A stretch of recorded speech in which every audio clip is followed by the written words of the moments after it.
Tyler Reddick here from 2311 Racing. Another checkered flag for the books. Time to celebrate with Chumba. Jump in at ChumbaCasino.com. Let's Chumba. No purchase necessary. VGW Group. Void where prohibited by law. See T&Cs. 21 plus. Sponsored by Chumba Casino. If you work in university maintenance, Grainger considers you an MVP because your playbook ensures your arena is always ready for tip-off. And Grainger is your trusted partner, offering the products you need all in one place, from HVAC and plumbing supplies to lighting and more.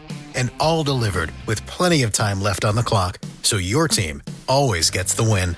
Call 1-800-GRAINGER, visit Grainger.com, or just stop by. Grainger, for the ones who get it done.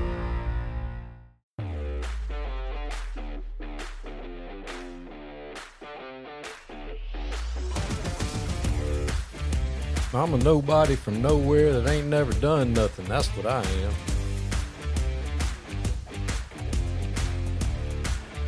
An old head. These young coaches, I tell you what, I can't figure these jokers out. They got a backpack on and tight something. I don't know what they're doing. They're getting on my nerves, I can tell you that. I know what ain't in the backpack. A string and a let me paint that line for you. That ain't in there. That's for sure.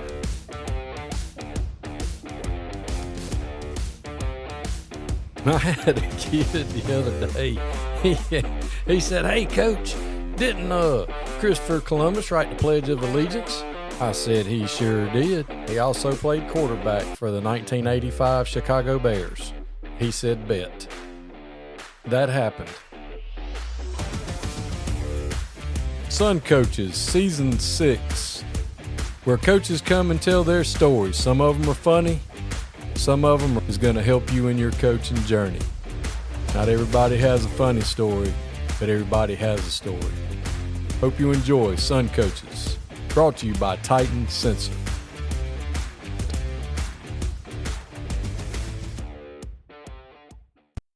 Sun Coaches is proud to partner with Titan Sensor for Season 6 and 7. Titan is made in the USA, proudly founded and based in Texas. When you connect with Titan, you are not alone.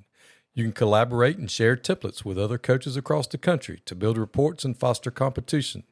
Used by programs such as State 6A, Georgia State Champion, Grayson High School, Titan can tailor a package to fit your needs. The eye in the sky never lies. Improve your team's performance with Titan. Welcome to Sun Coaches Podcast, Season 6, and today I'm excited to be joined by the head coach at Dade County High School, Coach Jeff Poston. Thanks for being on with me. Thank you for having me.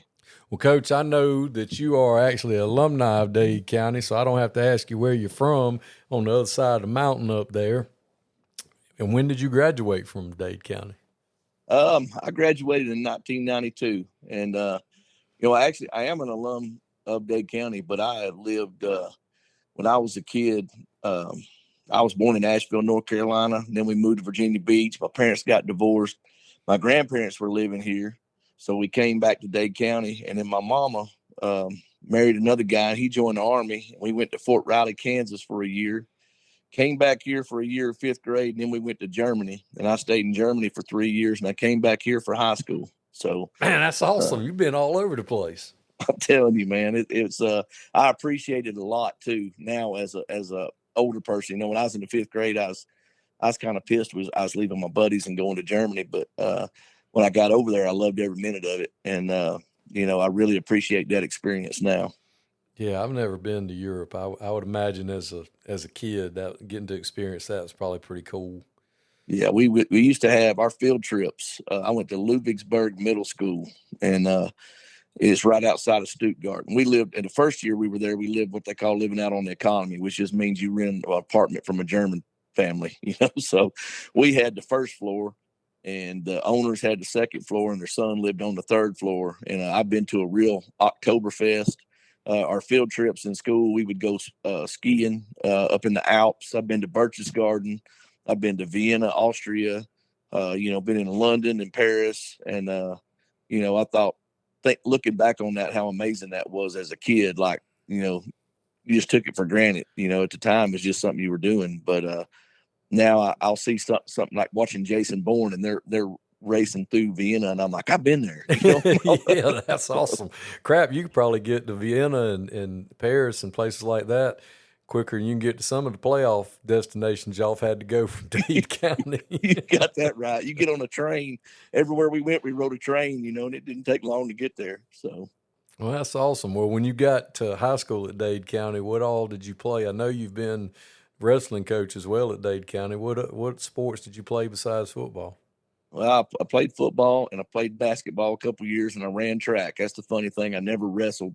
All my best friends wrestled, and I wrestled with them. You had to fight them off all the time. But I always had, like, in the back of my mind, wished I had wrestled. And then so those are the three sports that I played. And I didn't play basketball the whole time. I played my freshman year and my senior year. And the only reason I played my senior year because football was over, and I was like, well, what the crap am I going to do now? So. Well, who was your coach in high school? Well, I had two. Johnny Morris was the first 2 years, my 9th and 10th grade year. And he graduated from Darlington. He was up here with Coach Mackersey in the late 80s and was my coach the first 2 years. My junior and senior year, we had Whit Taylor, who was the last quarterback at Vanderbilt to beat Tennessee before Jay Cutler did it. And him and a guy named Steve Britton. And a lot of people don't know this, but also, Gene Durden was one of my football coaches a couple of years, big basketball coach in the state of Georgia, and Alan Long, and a guy named Steve Britton, who's a Tennessee guy. But Whit Taylor was the head coach. Oh, that's awesome. So did you get an opportunity to play at the next level, or did you just go to school to be a student? I had an opportunity, but it was at the University of Cumberland's. I still find my workout instructions and stuff every now and then when I'm going through the safe. But I had my dad lived in Virginia Beach. And so in the summer times, I would go up there and work like a dog. So I graduated, went up there and working like a dog. And the whole time, my position coach is calling me and he's like, hey, you doing your workouts? I'm like, oh, yes, sir. I wasn't doing the first one, So it got time to go to school. And I was like, I go down there, them guys are going to kill me. And I wound up not going, kind of regret that. And then I went to Dalton State for a while, and I went to Old Dominion up in Norfolk for a while. And then when I say a while, I mean like a year and a half's worth of time between the both. And then I got married in 1994 to my wife who I'd met in school. And I went to work, so I didn't even graduate college. I had a business.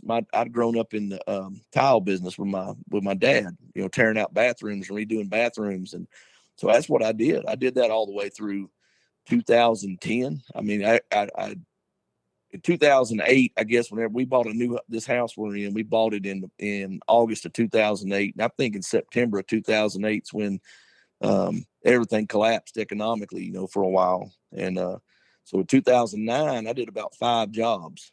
And so my wife came home one day. She had went back to school and started teaching in about 2007. And I'd always wanted to coach.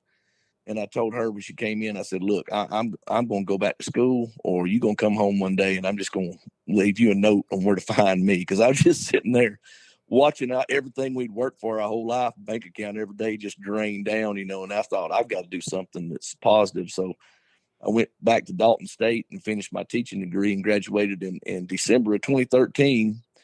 And Bradley Warren had given me a coaching job in fall of 2013, coaching defensive ends. And that's how I got started in coaching. So you had a very non-traditional path. You actually had a real job. I did. And that's what I tell people when I hear teachers complaining. I'm like, y'all don't have a clue, man. Y'all whining about something. You in an air conditioning and a heated building all the time. Like I've come out I make a cut on a wet saw, go in and put a piece of tile in, come out to make the next cut, and the scrap piece be frozen to the saw. So y'all don't have a clue about real work. So yeah, that's definitely gives you a unique perspective on how important an education can be, or if you want it to be, and chasing your dream. I mean, you understand what these kids deal with that want to go work, and that are just playing ball just for the fun of it, and the fellowship and the team aspect and everything else, because you went to work. Yep. I mean, and you worked for a long time doing that. Yep, and I do not miss it. I did it. I did it when I first got my first paycheck. I called my wife. I said, I've made a huge mistake. I said, I don't know what I was thinking, but this dreaming stuff ain't gonna work out. So I was still doing tile work on the side for years. Probably only gave it up the last, I don't know, 3 or 4 years. But every summer, now I'm on a 12-month contract, but before then, every summer I was trying to go out here and do, 3 or 4 jobs in the summertime or help some of my old contracting buddies that needed some help, make some extra money. And now when people call, I'm like, you know what? I got a phone number for you, but it ain't going to be me. Well, when you have a marketable skill, you can do stuff like that. And that's pretty cool too, is having, you can do something. I, however, cannot. So there's that. I can paint. That's about it. I'm telling you. But that's pretty awesome. So Coach Warren, Dade County alum himself, one of the only people until you've become the head coach to win at Warren County Dade County in the past, Dade County in the past 25 years, hires you. What was your first gig there? Like, what was your first job? I started out as, defensive line, and it was defensive ends mainly. And then I was the head middle school wrestling coach. Was the first gig that I had, and an assistant high school wrestling coach. And I did that for 3 years. And then he made me the head high school wrestling coach and the head middle school football coach. And when Coach Warren was here, we did everything together, middle school and high school. So I was still coaching defensive line. When the high school would be on offense, I would have the middle school on defense. And when the middle school would be, on offense, I'd have the high school on defense. That's the way we did it back then. And so I did that till, like I said, till 2017. He made me the head wrestling coach. And that's pretty much from there. We first year, I think we won 8 duels, and I think we lost about 31 because I went everywhere to wrestle. And I had some kids I had brought up through middle school that they hit high school in that 2018 season, 2018, 2019. So that year we wound up making the state duels. We finished second in our area, and we finished second to Pepperell. We lost 39-38, and we lost that because I got hit with a technical violation for something I said over on the side of the mat that the official thought I was saying to him. And so we made the state duels, and went down there, and I thought, man, with our first round we had Bremen, who was rolling through people, at the time, and the kids were like, what are you going to do if we win it? I said, guys, y'all finish in the top 4, I'll dye my hair pink. Well, we finished freaking 4th. I mean, so I had pink hair looking like a fool. And, the next year, I think we finished 5th. And then the next year we finished second to Oglethorpe in the duels, lost by 9 to them. And the next year we really should have won it. That's why I have such a dislike of private schools. We lost to Lovett in the semifinals of the duels by 6, and they destroyed Oglethorpe in the finals. But they had brought in 3 kids that were nationally ranked, and I'd had them same group of boys, preaching a dream to them since they were in 6th grade. And we lost to them in the semifinals in the duels and finished second to them in the traditional tournament. So those guys that we brought through, I think we wound up making the state duels every year, or until this last year. We finished 3rd in our area and we didn't get to go. So, and then when we got back from the state tournament in February, I told them that I was going to focus on football. So there you go. Yeah. So when did you, after Coach Warren left, is that when you became the head football coach at Dade County? No, actually, I went in to talk to Coach Cooper, who was the athletic director at the time, and the new athletic director, Coach Warren was before he left. And he had told me, well, your only real thing on the resume is Tyler Reddick here from 2311 Racing. Victory Lane? Yeah, it's even better with Chumba by my side. Race to ChumbaCasino.com. Let's Chumba. No purchase necessary. VGW Group. Void where prohibited by law. See T&Cs. 21 plus. Sponsored by Chumba Casino. that you've been the head middle school coach and you've only been a position coach and not been a coordinator. And I was like, okay, I mean, that makes sense to me. I don't. So I told my wife, they hired Dale Pruitt, Jeremy Pruitt's daddy. He came in 2019. And I told my wife, I worked for him. He was great. And I told her, I said, look, I'd been talking to Bradley, and he said I could come down to McIntosh and be, defensive coordinator. And I told her, I said, I'm going to have to move if I ever want to be a head coach, and I got a late start. So if I ever want to do this, I'm going to have to. Well, come about December or January, Coach Pruitt left to go to Marion County over in Tennessee.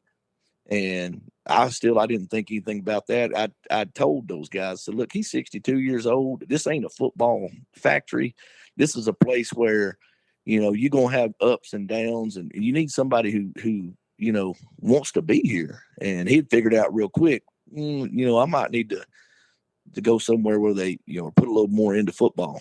And so anyway, we were at a wrestling tournament, and Coach Cooper called me, and he said, hey, would you consider being the head football coach? And I was like, well, yeah, I would. So I went and met with him, and then he brought in 2 or 3 people, including Danny Wilson, who was a guy who'd been at South Pittsburgh and Cleveland, Tennessee, and he's over there with Rune Gable at Chattooga right now, a guy that's won, more games than I've coached, so I thought there ain't no way I'm going to get this job. But they had a committee, and when I walked in to the committee, there was a guy I had graduated with that was over rec football, and all the parents on the committee were wrestling parents. And I thought, well, if I can't win these guys over, I really don't stand a chance of ever being the head coach. So anyway, I got it in February of 2020. So, and 2 weeks later, the world shut down. So.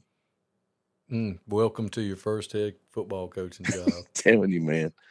Yeah, taking kids, and we always had, like I said, our middle school was always with us. We had to move them to the middle school and use that visiting locker room that we keep them in. We put younger kids in there, and we put 3 lockers in between every kid, and we had to film, every single position group just so, make sure contact tracing and all that junk. And I almost got in trouble with our principal at the time. I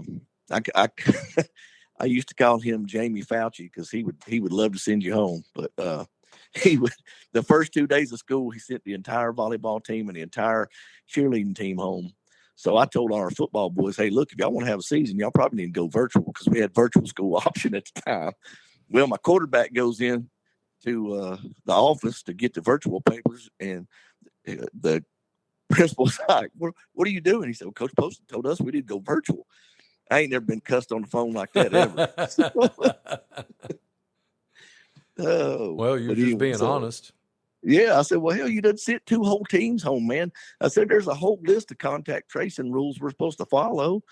I said, if we'll follow them, I mean, I'll go with your way.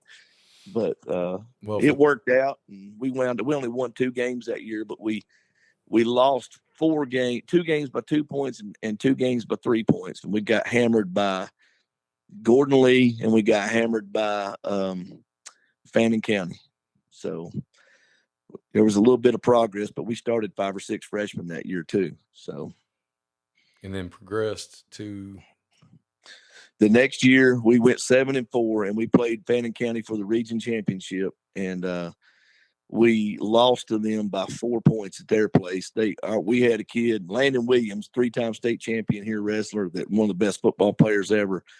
He was playing outside linebacker, and he squeezed down. And the Reese kid up there that they had that was so daggum good, he went 65 yards for a touchdown.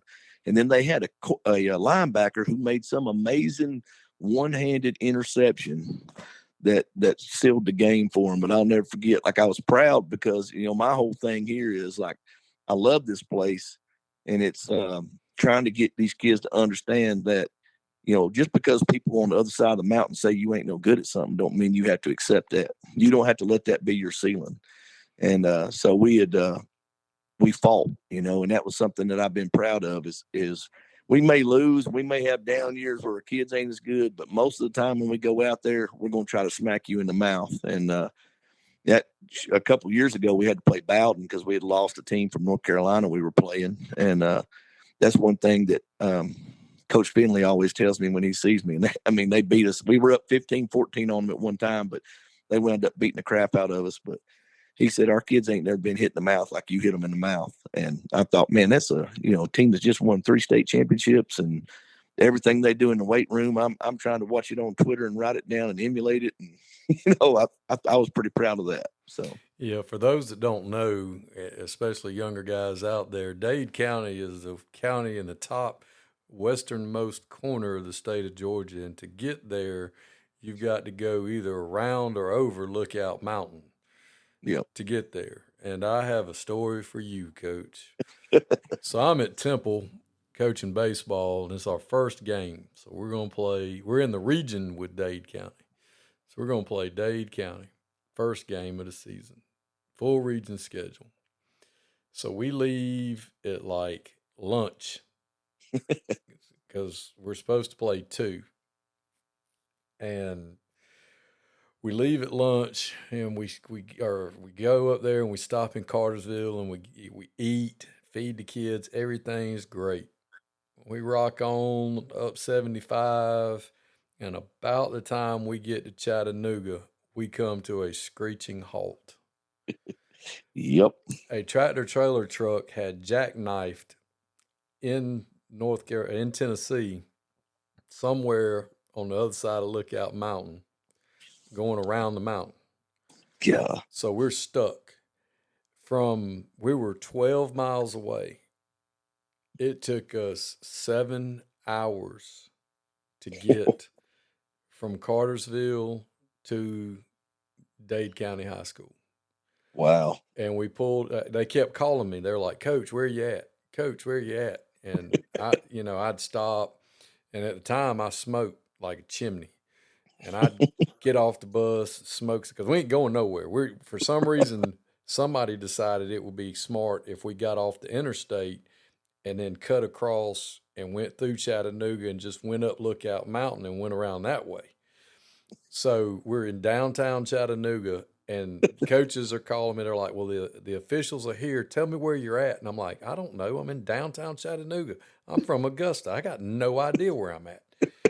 And he's like, well, what's around you? And I'm like, well, there's a Chinese restaurant, an adult bookstore, and a liquor store, and a church. I know exactly where you're at. All right, just come on down this road. You're going to pass the museum, come up around the mountain. And it still took us like 2.5 hours to get there from there because the traffic was so backed up. And it was like the trip from hell. And then we lost like 7-5. That should have been a preview of how the whole season was going to go for me and our team that year. But I'll never forget that trip up there. And that was 2000 and had to be like 08. Yeah. 07, 08, sometime around in there. But might have been Coach High. Was Coach High the baseball coach? Coach, I can't remember. Gotcha. All I remember is the trip, and that we lost 7-5, and it was brutal. It was the longest trip ever to get up there. Coming back wasn't no problem. Yeah. And then everybody was like, well, yeah. And then, most of our kids never been there, and they didn't understand that we had to go into Tennessee to come back into Georgia. They were like, oh my God, I can't believe this school's actually part of Georgia. We're going into another state to go around the mountain and then coming back into Trenton to where the school's at. And beautiful place, and I love mountains, so I was all about it. Yeah. But yeah, you're definitely in a unique situation up there on the other side of the mountain. And Chattanooga is a hellhole to try to get through. I tell everybody, if you're coming up here, if you're coming from south, get off at Resaca Lafayette exit on 136 and come straight across the mountain on 136. That comes right to the high school, because if you go through Chattanooga anytime after 3 o'clock in the afternoon, you're going to be very angry. So yeah, that's what we ended up. Well, we tried to do that. We ended up couldn't get over. We were on a bus because everybody and their brother was trying to, apparently knew how to go that way. And then we would be in the wrong lane. And, we're on a school bus. Nobody would let us over. So we had to turn right off of 75 and go into town to get turned around to come back down. Oh, it was a mess. And, yeah. it was like being in Atlanta. Yeah. I'm telling you, at certain times of day, it's just as bad. And then they kept calling. They were like, well, Coach, where you at now? And I'm like, we're in front of the museum. And then like 45 minutes later, well, where you at now? We're on top of the mountain. We're getting close. And they're like, well, as soon as you start coming down the mountain, you're going to run right into the school. We're at the bottom of the mountain. We're right here. And I'm like, well, nobody wants to be there sooner than me, I promise. And get off and start smoking in the parking lot of school. I think I smoked a pack of cigarettes getting on and off that bus that day. It was a mess. It was terrible. But yeah, it's such a cool place up there, and just good people in a good area. And you know, you got Chattanooga right there, all the bad as far as the traffic goes, but you know, you got places to eat, and yep, you know, you can get to Atlanta if you wanted to. And I don't know what's further north, but there's something up the road that's not terrible that you can get to, that has a Lowe's and a Home Depot and Walmarts and places to eat. And then, you know, Alabama's right there on the west side. So, yep. Yeah, that's where situation. Most of the time, my wife and I, we're going out to eat. We go to Fort Payne. We'll go down there and eat. They got, like you said, they got a Walmart and a Lowe's and all that. And they got a Santa Fe Steakhouse. It's about all I care about. But we'll go down there and get something to eat instead of going into Chattanooga, and you ain't got to worry about the traffic on the way back. So with such a unique situation that you have up there, what are some of the things that you've had to do program-wise that are a little bit different? You mentioned the middle school, practicing with the middle school. What are some other things that you've had to do that may be a little bit different from bigger programs deal with?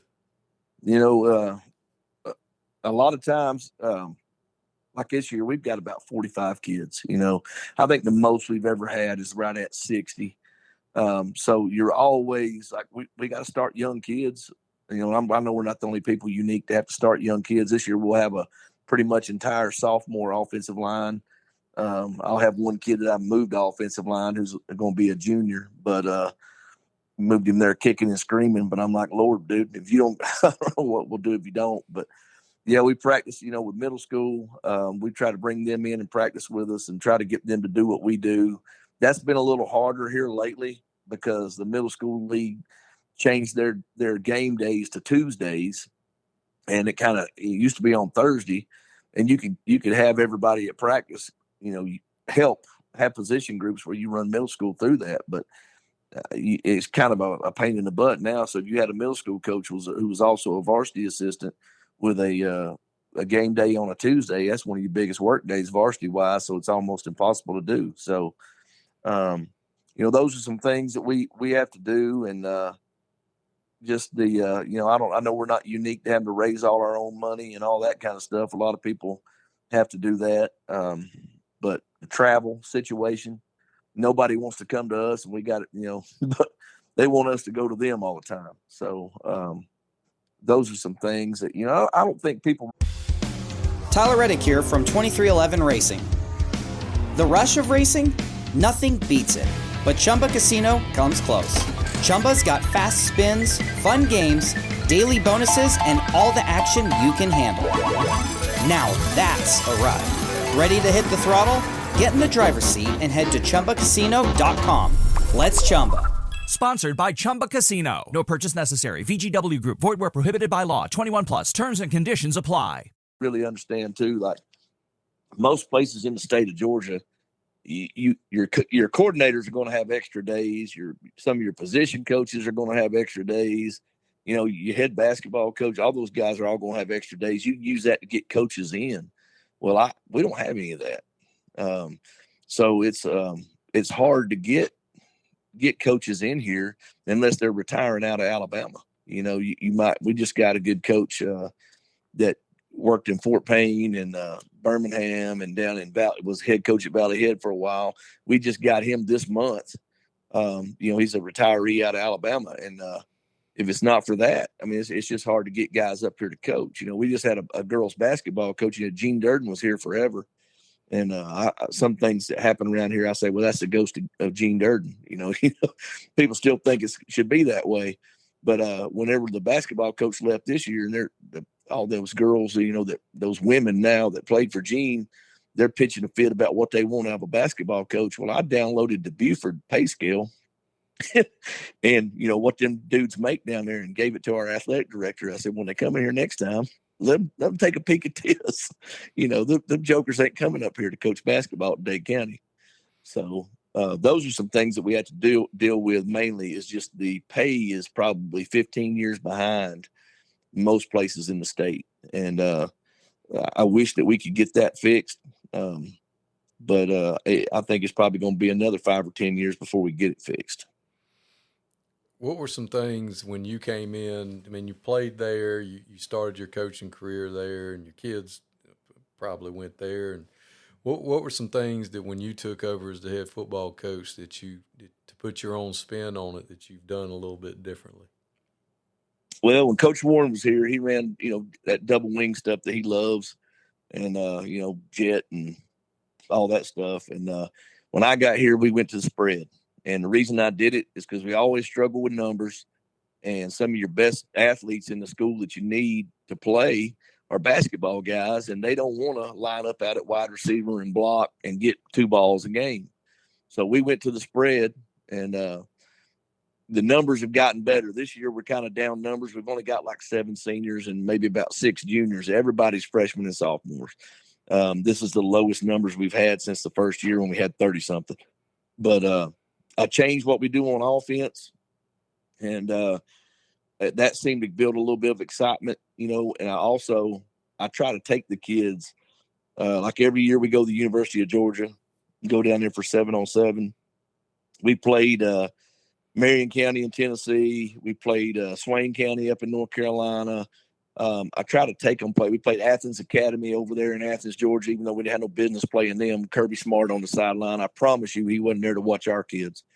So I try to do things like that to put because those are things I think is important, because like I said, I'm trying to get these kids to realize, like, just because somebody says that you can't do something, that doesn't mean anything. Our goal here is to win a region championship, and we finished second twice.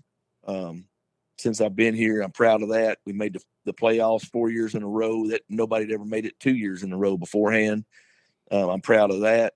And it's just getting kids to realize, we got a kid right now that's at the Air Force Academy, that's over 1,000 kids. We had a kid go to the Naval Academy.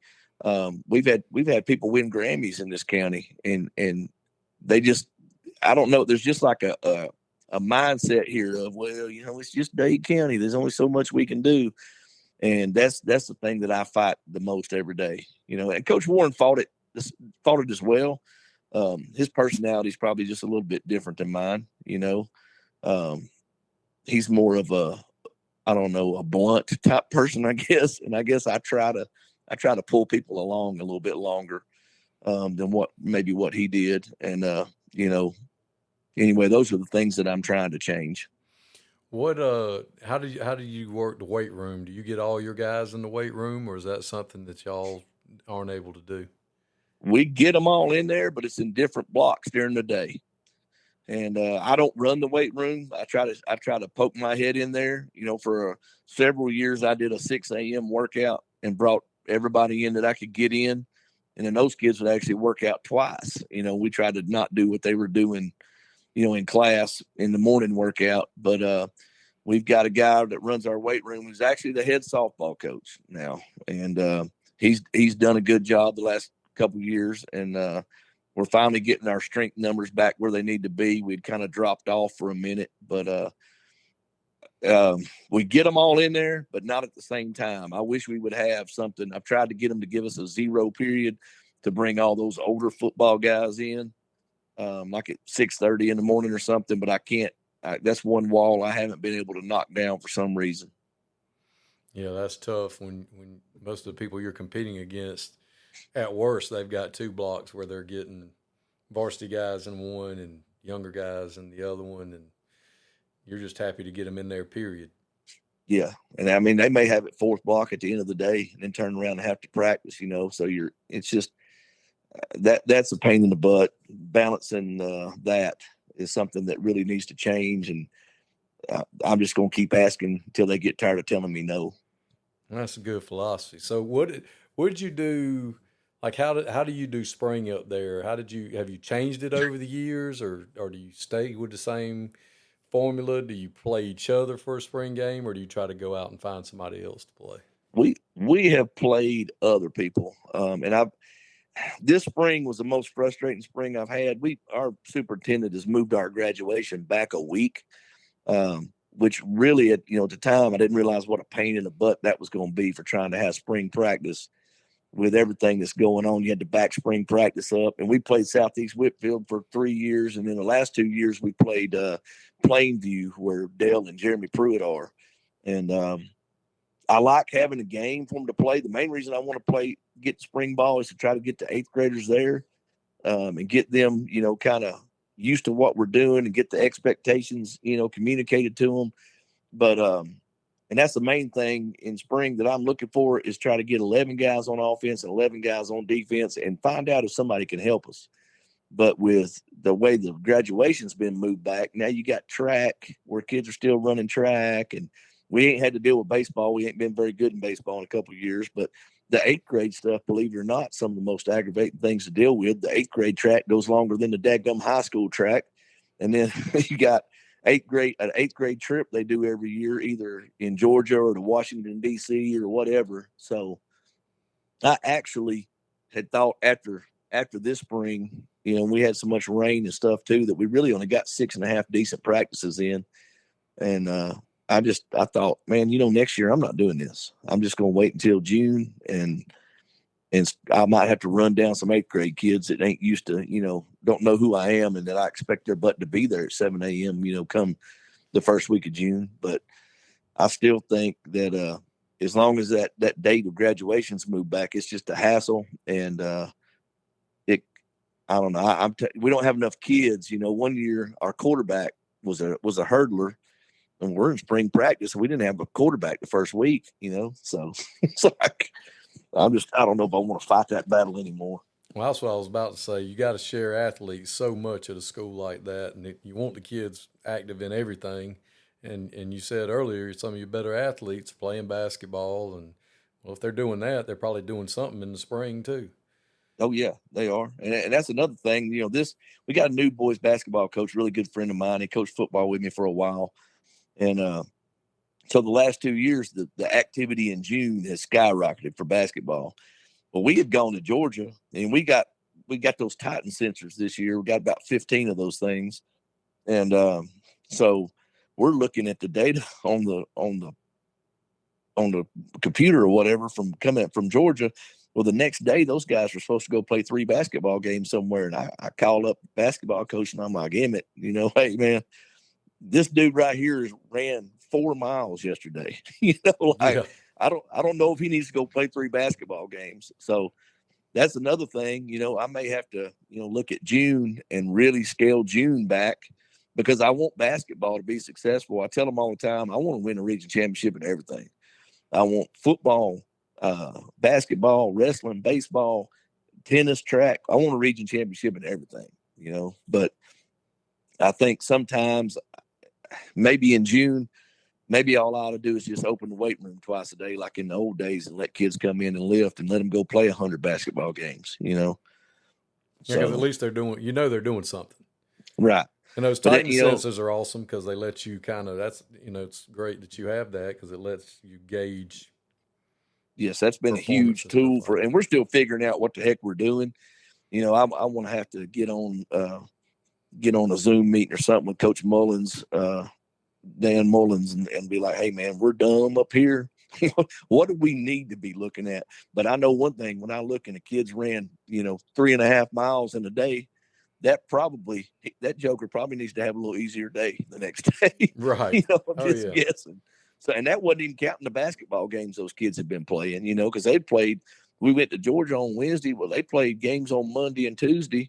And we got on a bus and left at 4 a.m. and got back at 9 and played 5 games down there in the heat at the University of Georgia. Then they was going to play 3 more basketball games the next day. I'm like, this can't be good for them. So, well, yeah, you kind of answered my question about how you do summers with, changing it up and scaling things back. And then they come back from this break, because, by the time this is aired, we will be a month after the dead week. But we're talking during the dead week. The day before the 4th, you got grilling duties going on. You told me off air before we got started, but you got when you get back from the dead week, I guess it's let's go now. You got to get after it. When do y'all start school up there? I believe our first day of school is August the 1st, which is flipping ridiculous. I mean, it really is ridiculous. I don't understand. You know, you got new teachers going in July the 29th or 30th or something like that. And I don't get it. I don't understand what the difference is. Kids definitely don't seem any smarter nowadays than they were when we used to start. You know, we started here back then, the middle of August, but we never played a game until the last weekend in August. You know, and now kids, we've got a scrimmage on August the 8th, and that's just because we played a spring game, or we'd have one on August the 1st. And so we got a scrimmage on August the 8th, and our first game is the 14th against Ringo. Yeah, that's crazy. It's like you're going to put on pads and run into each other 3 days after acclimation. And yeah, it's just the schedule. I'm a loud yelling at the clouds guy about the schedule, and something's got to give on that, because it's just not. And I know, I get it. Not everybody has the same. We're not on a statewide school schedule, and I'm not proposing that, but we can control the athletic schedule. Yeah, and I think that's something that needs to be looked at, because we didn't do a spring. We actually did like it was like camp, really. I mean, we weren't even in helmets. I mean, we didn't even have all pad. We didn't have a ball. We just went out there and did practice, just to teach them how practice goes. Yeah. And so there was no scrimmage. So we actually have a scrimmage game August the 1st. And then we play one the next week. And then we have zero, you know, the first week of the season, we actually are off. And then we have 10 in a row. Yeah. So, you know, it's just crazy that we're playing, you know, and it doesn't. Tyler Reddick here from 2311 Racing. Another checkered flag for the books. Time to celebrate with Chumba. Jump in at ChumbaCasino.com. Let's Chumba. No purchase necessary. VGW Group. Void where prohibited by law. See T&Cs. 21 plus. Sponsored by Chumba Casino. Get as hot up there on the other side of the mountain, but you still in Georgia, and it's still the South, and it still gets hot. Oh yeah, it gets cooking up here. Yeah, I mean, it ain't like it's, you know, it's not like it's 20 degrees difference. It might be 3. Yeah, You know? exactly. It's not a huge difference in temperature, but We're not choking on gnats, but other than that, we're cooking. yeah, I went up there one time to interview for with somebody that was at Lafayette. My little boy, we were at Early County. My little boy was probably about 2nd or 3rd grade, so we asked him what he thought about it, and he said, "I got one question. Do they have gnats up there?" "No, son." He said, "Sounds good to me." I almost took that job. I don't know, last year. I almost took it. In fact, I had accepted it, and the only reason I was doing it because they had a 12-month contract and we didn't. And the board came back and gave me a 12-month contract. I didn't try to force their hand on that. That was their idea. But I almost went over there to Lafayette. You know, when I was in school, that's when Raven Teague was at Lafayette, and Lord, they had the Suttles boys, and you know, they had some dudes. Yeah, he's the only person that I've known of to win a lot there, and that was when we were in school, because you and I are the same age, so that was a long time ago. Well, listening to him talk about it on your show was pretty interesting, just to hear his perspective on that whole thing, because now my senior year they beat us by 6. We had them beat to the last minute of the game, but every other year, dude, it was 48-0 by halftime. You know, they were good. Well, one thing I've learned talking to coaches across the state, and especially up in that area, is try to win the mountains. If you're a Dade County, or if you're a Fannin County, or, you know, a mountain school, you're trying to win the mountains. Is that pretty accurate? Yes, you want to. It's all about trying to get out of this region, you know, to get to the playoffs. If you can find a way to win up here, you know, and that's the thing, and then build a little confidence, because you know how it is when you're at somewhere where we hadn't won a whole lot. and it's just in your mind. Well, hey, if we was playing basketball, this would be a different story. But football, it just that mindset, and the parents have that same mindset. And I've talked to Coach Cheatham at Fannin County because I feel like their school is a lot. Now they got more kids and all that up there, but it's still similar to they don't get other people's kids and we don't get other people's kids. And I don't know if they have people transfer. I don't think they do because Copper Basin ain't really good like they might have been back in the 80s or whatever. But we don't usually have people transfer either. And so I've talked to him a lot of times about how, he started out and the goal was to make the playoffs, and then it was to win the region championship. And then now he's got the thing rolling.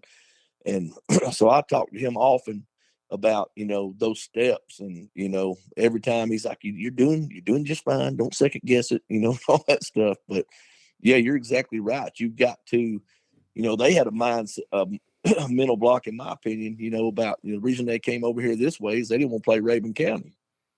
And I think they might have whipped the crap out of Rabun County this last year, but it's all about winning those mental battles of the people you've always played that's always whipped up on you. If that makes any sense. Like right now in my mind, one of the biggest hurdles we've got to get over. I'm tired of losing to Trine. We'll lose to Trine, and they're not in our region. They were for a couple of years, but we'll lose to them by 7 or by 2 or by 3. And I'm getting tired of Coach Patrick, who I think's, the world of, telling me, man, you guys just play so hard. I'm getting so daggum tired of that, man. Golly. Well, let me ask you this. South Georgia, they farm. Yeah. That's the industry. In Atlanta, they've got business. And what do you do in Dade County? Like, what do the kids, when they graduate, what do they go do? Well, a lot of them go into construction, electrical business. We got a lineman training center here. We got some kids that haul hay and stuff in the summer, but most of that farm work's just hobby work. Daddy's got a few cows, so we cut hay and haul hay. But most of them go, if they don't go to college, they're going in the construction industry somewhere, either as an electrician or we've got some iron workers, that kind of thing. That's what they do. They'll do that until they get on with somebody like a TVA or EPB or something like that. It's very blue collar. Oh yeah, type kids. Yep. Well, explains and why. That's a big battle to fight too now since COVID. Everybody wants to go to work when they're 16 years old. I mean, I lost a kid who left school, went homeschool because he won't work, make money, buy a 4-wheeler.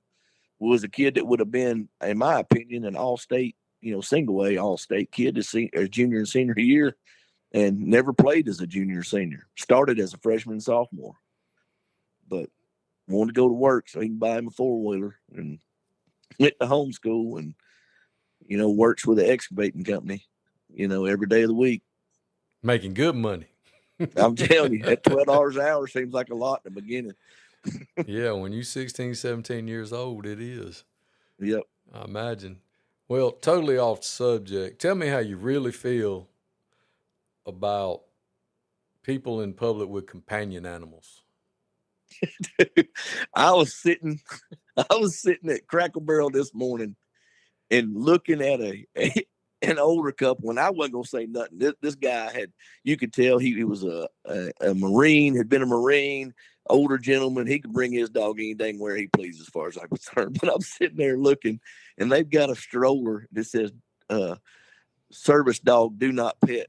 And I'm thinking, okay, you're feeding that dang dog bacon off the table. That ain't no service dog.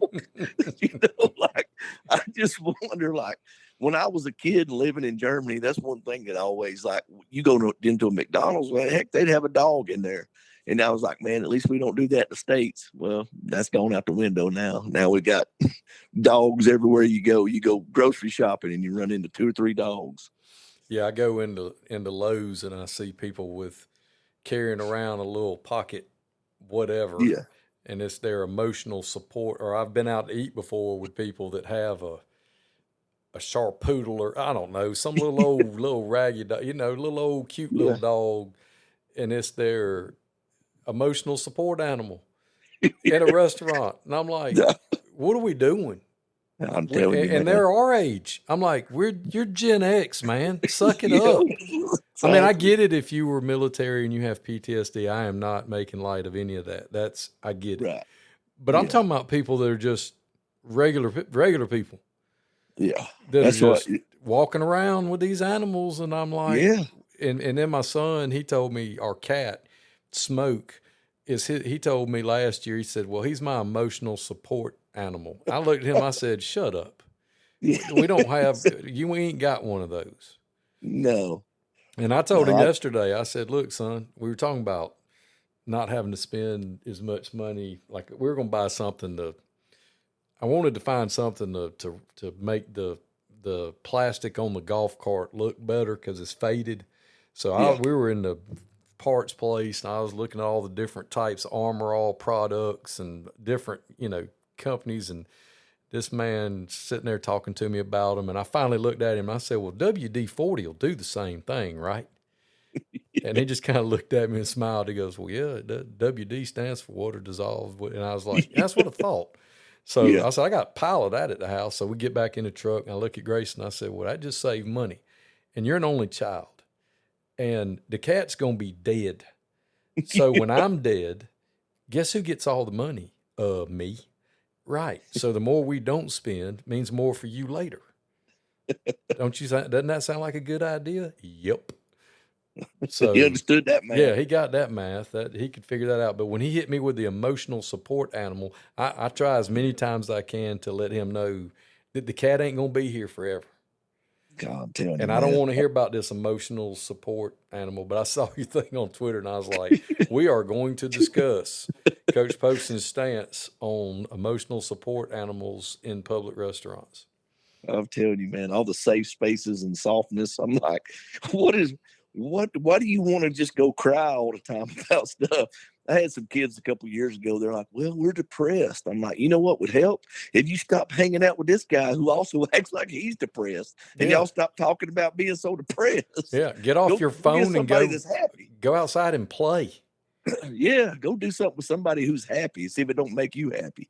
Yeah. I mean, it's a novel concept. This stuff didn't exist 30 years ago. It's like what I tell people all the time. I'm like, I'm sure we had people that had a hard time paying attention when I was growing up.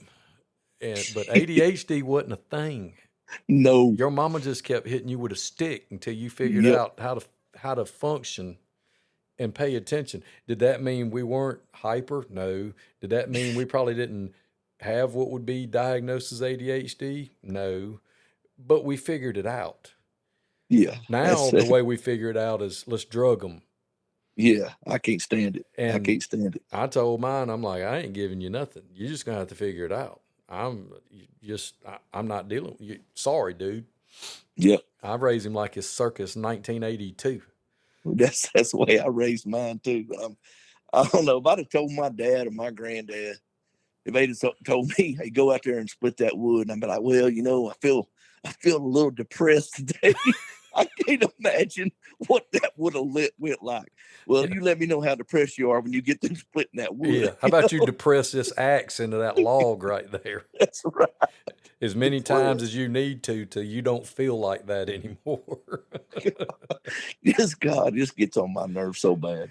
It's just a different universe, and here we are depending on them to win us football games on Friday night. I'm telling you, man. Tell them the story about the spotting up kid.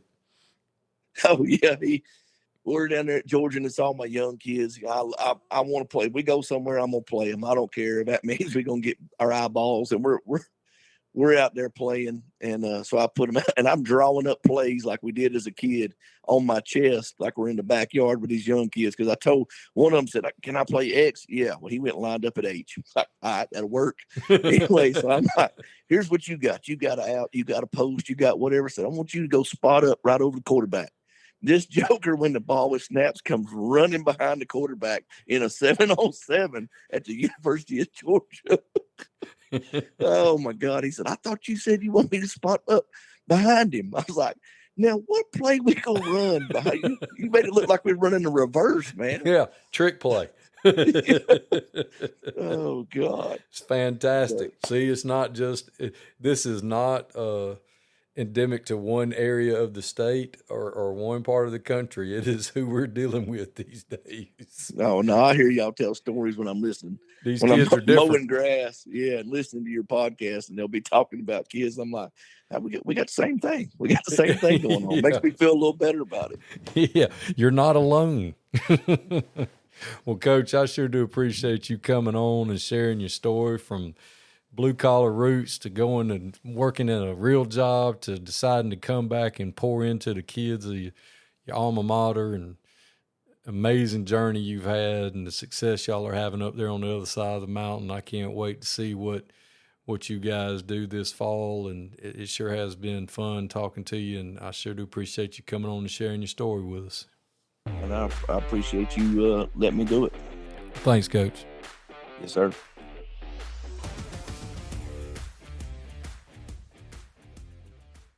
Tyler Reddick here from 2311 Racing. Game night's fun until someone spends 5 minutes lining up one shot.